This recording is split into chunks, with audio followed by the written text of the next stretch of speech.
47 ആകുമ്പോൾ നമ്മുടെ സ്വാതന്ത്ര്യം കിട്ടിയിട്ട് 100 വർഷം തികയാണ്.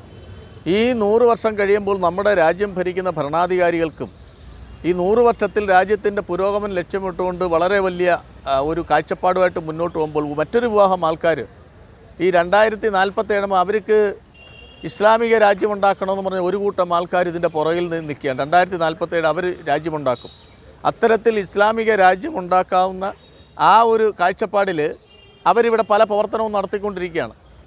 അങ്ങനെ ഒരു പ്രവർത്തനമാണ് നമ്മുടെ നാട്ടിൽ അരങ്ങേറാൻ ഒരു ആദ്യമേ മീഡിയ വഴി പബ്ലിസിറ്റി ഉണ്ടാക്കുക.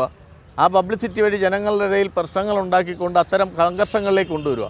കട്ടിംഗ് സൗത്ത് എന്ന് പറഞ്ഞ് ഒരു രാജ്യത്തെ, ഇന്ത്യ മഹാരാജ്യത്തെ രണ്ടായിട്ട് വെട്ടി മുറിക്കാൻ വേണ്ടി ഉണ്ടാക്കിക്കൊണ്ടുവന്ന കട്ടിംഗ് സൗത്ത് എന്ന് പറഞ്ഞ ഒരു പ്രോഗ്രാം ഇവിടുത്തെ ന്യൂസ് ക്ലിക്കും ന്യൂസ് മിനിറ്റ് എന്ന് പറഞ്ഞ് 2 ഓൺലൈൻ മാധ്യമത്തിൻ്റെ സ്ഥാപനങ്ങൾ കാനഡയിൽ നിന്ന് തന്നെ $4000 കൈപ്പറ്റിക്കൊണ്ട് ഈ